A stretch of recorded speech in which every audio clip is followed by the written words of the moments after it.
This is Michael. This is Pablo. It's eTrend, giving our take on e-commerce and digital marketing for what's actually working in today's landscape. Today, we're going to talk about Amazon FBA versus FBM. What's going on, Mikey? Another day, another dollar. Another day, another dollar. Lots of dollars. Excited for this episode. I don't think anybody knows Amazon better than you. So, well, I wouldn't say anybody, but yeah, definitely a Amazon veteran. Excited to. Nobody better on this podcast. There you go.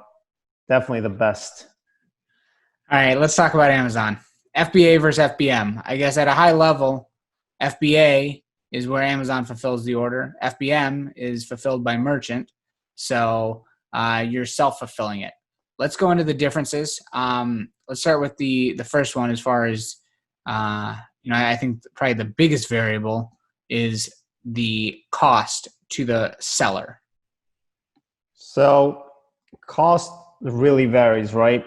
And it varies in the sense that, of course, Amazon takes a bigger fee as they do with fulfillment by Amazon. But what I mean by the varying costs is you have to take into account how much it's going to cost you, for example, to ship the product to Amazon, how much it's going to versus how much it's going to cost. As FBA, when you ship something or when you sell it through FBA, it really makes a world of a difference in your Amazon business versus FBM. Now, the difference in fees, Amazon is going to charge you more, but it could get more expensive through FBM because you have to ship to Amazon and if you do FBA, you have to consider your shipping costs to Amazon as well.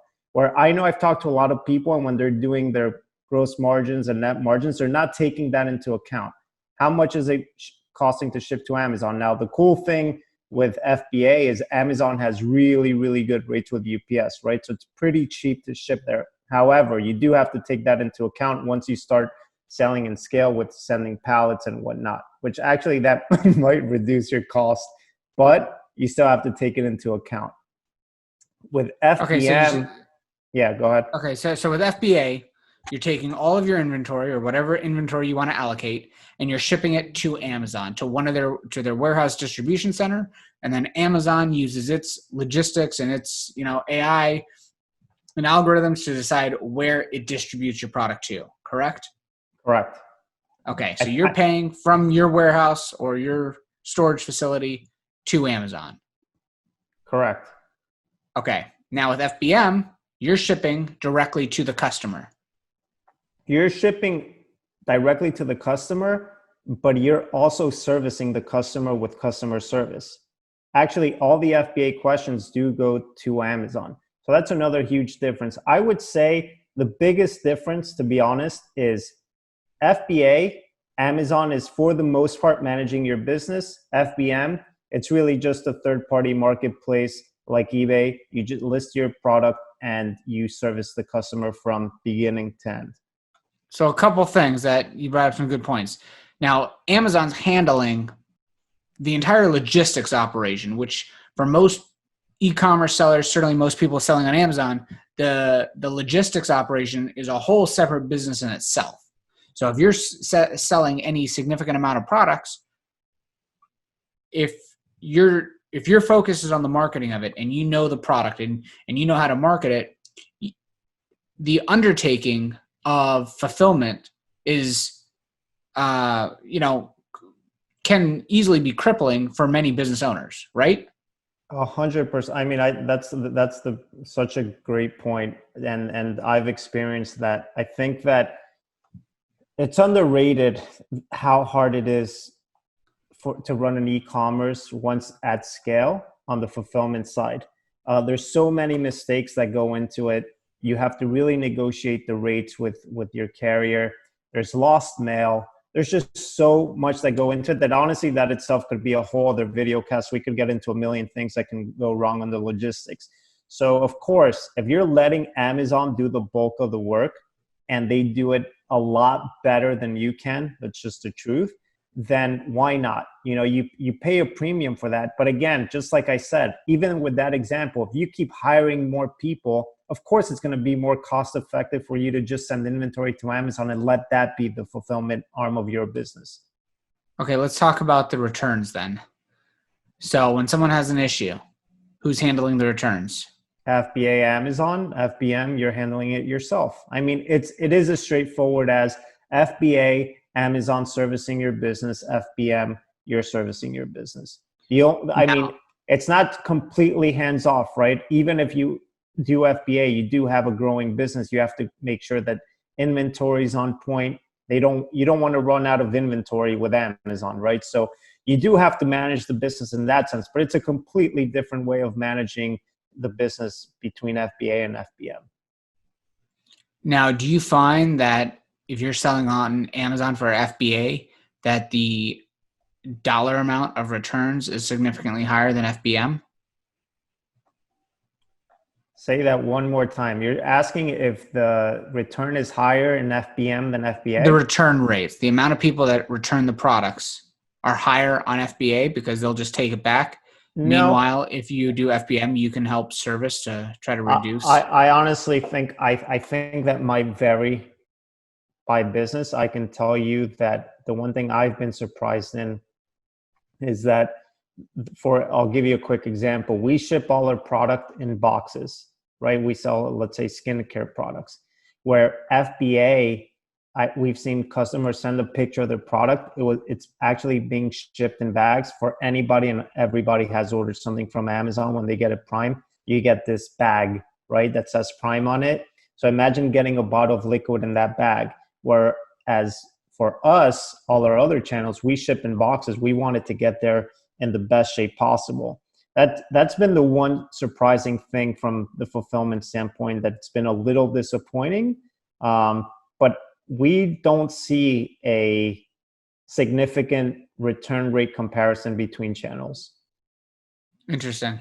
Now, what determines if your product is shipped in a bag or a box? Is that on Amazon? That's a great question. Yeah, I have no idea. I don't know how they determine that. I'm assuming they determine that by size and weight. Right. Interesting. Okay, now let's talk about Prime shipping. As Okay, FBM, obviously, if it's fulfilled by Amazon, you're just automatically eligible for 2-day shipping. Correct? correct. Nothing you need to do. They stock it in their warehouse, wherever the person's ordering from. If it's available, they'll ship it to you in Correct. 2 days, Correct. and you don't pay any extra for 2-day shipping. Now, From the merchant side, no, of course you don't. right. So now, if you fulfill by merchant, how does that work?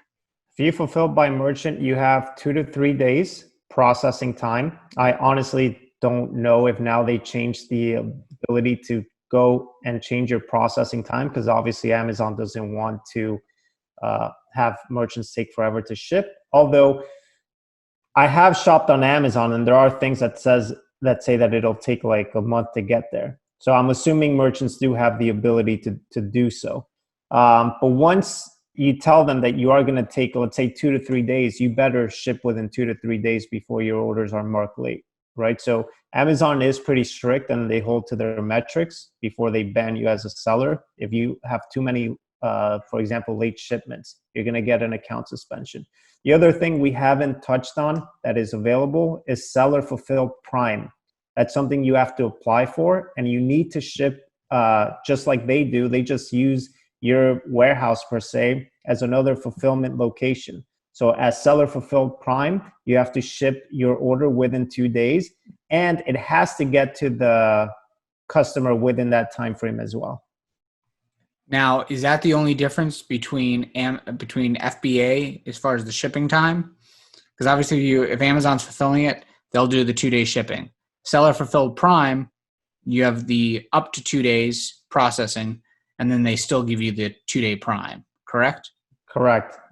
What I would say is, from my experience, if you don't have an incredible shipping contract with a courier, you're just not going to be able to do Prime like Amazon does. It's just way too expensive. Unless where we have been able to compete and do it is when you do Prime regionally. So Amazon lets you choose where you want to participate in in the Prime program. So we did it in our region. That's worked. You can manage your USPS priority or UPS rates doing seller fulfilled Prime, but otherwise you just have to have a really, really great carrier contract to really try to, let's say you're in Florida and you have to ship something to California in 2 days, it's going to cost you a lot of money. Now, there's cases where people will do a little bit of both. Let me tell you why people do both channels.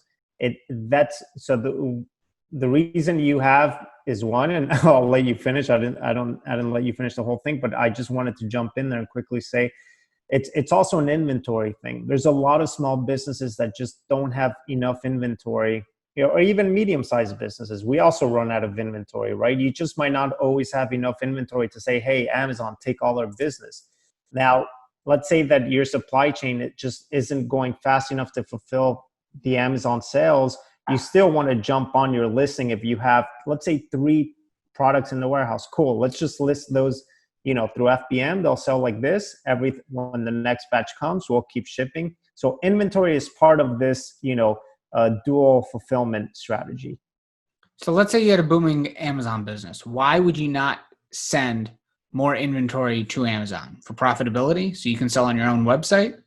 Again, I think in my case, and I'm sure it's the case for a lot of businesses, it's an inventory thing. Why? You have a booming Amazon business, but what if you're selling on other platforms? You can't just send all your inventory to Amazon, right?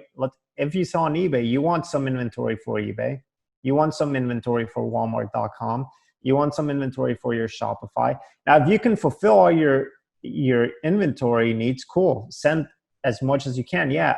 I mean, look, when it comes down to it, whether you have to pick FBA or FBM, I think all day you choose to have an FBA Amazon business. It's the better way to go. It's a better experience. You have less issues, and I would just take the business that route. But there are instances where you should use FBM. I mean, it does cover some gaps in a very positive way. Right. So that was going to be the second part of the question, because sure, if you have SKUs that might not be as popular, that you might not want to ship to Amazon and just have them sit on it, part of people's, I guess, concern or misconception about FBA is the actual fee structure. Now, they charge, I think it's about 15% of the actual order, but then they also charge for the warehousing, right? They also charge for the warehousing. Well, and that's where it can get expensive, especially in Q4. 100%, but it's 15% depending on the category. It could go up to 22%, I believe. On top of that, and again, I just really don't know the whole fee structure. You have to look really closely at the fees, because it's not just a percentage of the sale. It's a percentage of the sale up to a dollar amount, and then it goes into another percentage. Do you know that? I did not. So you're saying you might be at 15%, and then after X amount of total sales, or is it the sale of the item? The sale of the item. It goes into another percentage. So you might be at 15% of your $30 sale, but as soon as it hits 60, if you have a SKU that's $60, you might be at 20%. Correct. Interesting. Correct. And how do returns work? You're paying for returns on top of that? Returns work through FBM. They work that first of all, you can accept or not accept a return. We always accept returns. Why? Because you do not want to get any negative reviews if you can avoid it. And usually, just to give the customer a good experience and hopefully get a good review, you do pay for a return label. We've had instances, of course, where we tell the customer, hey, you have to send it back. I mean, obviously, there's all types of reasons people can return something. You take it case by case, to be honest. I mean, you do your very, very best to make sure that people have a positive experience. Not only, of course, because you want them to have a positive experience with your brand, but you really do need to protect your Amazon account. If there's one thing I'll say today that I'm sure anybody listening can agree with if they sell on Amazon, is that Amazon is very strict. And once you have your account flagged or suspended, it's really not easy to get back on the platform. So it's just so important to do everything you can to just, stay in the clear with Amazon. Right. Makes a lot of sense. That covers FBM versus FBA. Again, I would choose FBA all day. Yeah, I think it certainly depends on what someone's comfortable with, but if they're trying to scale it and they want to focus on the marketing of their business and not the logistics, FBA certainly makes sense. And like you said, some of perhaps SKUs, or if you have inventory issues, then FBM might be a channel you'd want to explore for some of those items. For sure. One last question about the difference. Have you found any significant difference in the ability to acquire the buy box? I mean, 1,000,000%. Are you talking about if you're the only seller, or just if the FBA versus FBM? If Amazon's fulfilling your orders, are you any more likely to get the buy box? For sure. Again, especially if there are other sellers. Now, if you're the only seller, you're not going to get the buy box unless your account has good history. If you're the only seller, you do FBM, you're going to get the buy box. If you're the only seller. How many products is someone the only seller? If they have their own product and they don't at that point, and they don't even distribute it, right? If they distribute their own product, if let's say you're a brand and you do wholesale, it's very likely Joe Schmo will get on that listing and sell FBA and take the buy box from you. Now, from the perspective of doing FBA and getting that buy box, Amazon does a pretty good job at rotating that buy box, so long as your account history is good and you have competitive pricing. Now, the reviews are shared regardless on the product. Yep. All right. Well, I think we'll do another episode and dive down a little deeper on Amazon. But certainly it's a good topic. I massive think platform. Yeah, I mean it's something that small businesses, I think, are deciding every day whether to send inventory to Amazon, how much, should they focus on FBA only, should they do other channels. So yeah, definitely a good one. Cool. We'll get started with the next one. Until next time. Till next time.